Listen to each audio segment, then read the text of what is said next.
अस्सलाम वालेकुम। आज मैं आपके साथ अरबी बैंगन की रेसिपी शेयर करने लगी हूँ। इसके लिए मैंने 1 किलो अरबी को लेकर इसको छीलकर काट कर नमक वाले पानी में 1 घंटे के लिए भिगो कर रख दिया था। उसके बाद मैंने इसको अच्छी तरह से धो लिया। आधा किलो हमने बैंगन लिए हैं, 2 अदद मैंने दरमियाने साइज़ के टमाटर और 2 अदद ही प्याज लिए हैं, और साथ में मैंने अदरक लहसुन और सब्ज़ मिर्च का पेस्ट लिया है। 1.5 चाय का चम्मच मैं सूखी मिर्च लिया है, 1.5 चाय का चम्मच नमक लिया है, 1 चाय का चम्मच हल्दी, आधा चाय का चम्मच जीरा और 1 चाय का चम्मच सूखा धनिया लिया है। सबसे पहले मैंने कढ़ाई में आधा कप घी को गर्म करने के लिए रख दिया है। अब मैं इसमें प्याज के डालूँगी। बिस्मिल्लाहिर्रहमानिर्रहीम। अब ये प्याज हम इसके अंदर डालकर इसको हल्का सा ब्राउन करेंगे ताकि प्याज का कच्चापन ख़त्म हो जाए और ये सुर्ख हो जाए। ये देखिए हमारा प्याज लाइट ब्राउन हो गया है। अब हम इसमें अदरक लहसुन और सब्ज़ मिर्च का पेस्ट डाल देंगे और इस अदरक लहसुन और सब्ज़ मिर्च के पेस्ट को भी इसके अंदर अच्छी तरह से भून लेंगे ताकि इसका भी कच्चापन ख़त्म हो जाए। ये देखें 2-3 मिनट के बाद हमारा अदरक लहसुन का कच्चापन ख़त्म हो गया। अब हम इसमें अरबी को डाल देंगे। अरबी को डालकर हम इसको अच्छी तरह से भून लेंगे ताकि अरबी का जो ग्रीसपन होता है वो ख़त्म हो जाए और ज़बरदस्त से हमारी अरबी की रेसिपी रेडी हो जाए। ये देखें हमारा अरबी का कलर चेंज होना शुरू हो गया है। इसको हम तकरीबन 6 से 7 मिनट के लिए अच्छी तरह से घी के अंदर फ्राई कर देंगे। अब मैं इसके अंदर आधा चाय का चम्मच ज़ीरे का डालूँगी। अब फिर मैं इसको ज़ीरे के अंदर थोड़ी देर भून लूँगी। 1-2 मिनट इसको अंदर ज़ीरे के अंदर भूनने के बाद ये देखिए इसकी कितनी अच्छी स्मेल आना शुरू हो गई है। अब मैं इसके अंदर टमाटर डाल दूँगी।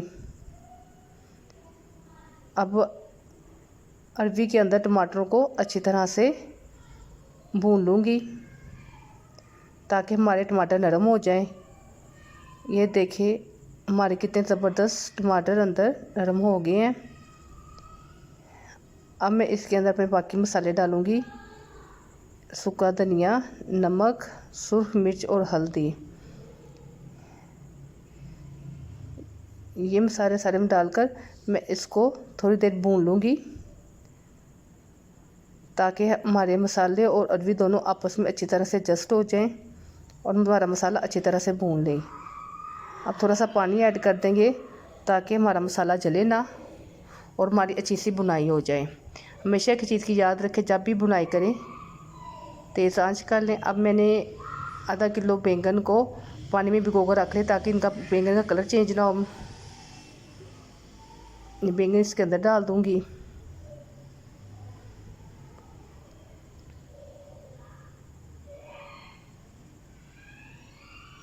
बैंगन डालकर इसको थोड़ी देर के लिए भूनें।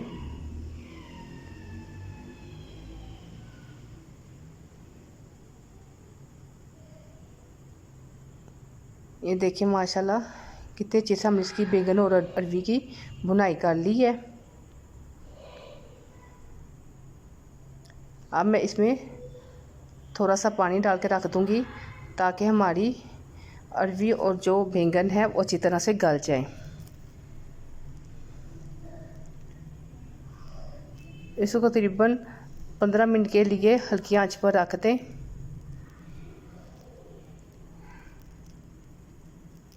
ये देखिए मैं इसको हल्की आंच करके 15 मिनट के लिए रख दिया है ताकि हमारी अरबी और बैंगन अच्छी तरह से गल जाए।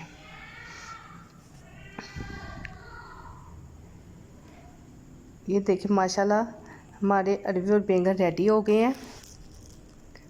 अब हम इसके अंदर आधा चाय का चम्मच गरम मसाला डालेंगे और साथ ही सब्ज़ धनिया से इसको गार्निश कर देंगे। देखिए माशाल्लाह हमारी कितनी ज़बरदस्त अरबी और बैंगन की रेसिपी तैयार हो गई है।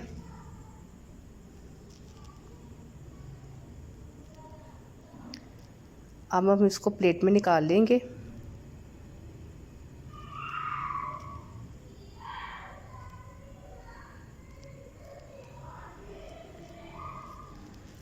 और एक चीज़ हमेशा याद रखिएगा कि प्लेट में डालने के बाद इसके ऊपर नींबू डालेंगे जो इसके जायके को दोबारा कर देता है।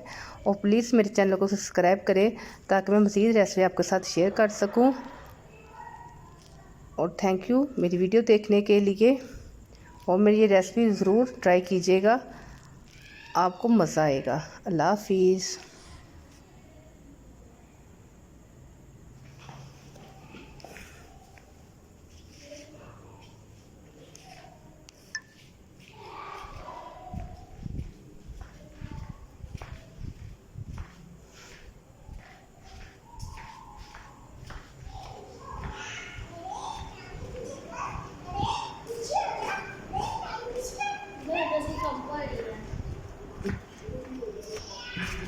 हेलो मुबारक अली, 1-2 मिनट में काम सारा हो जाएगा। जो लड़ाई होती है ना उसी वक्त ज़्यादा लेट हो गया, जो सुस्त हुआ वो उसका काम खत्म हो गया। लड़ाई होती है, ऐसे लड़ाई हुई है उसी वक्त ही काम सीधा हो जाता है।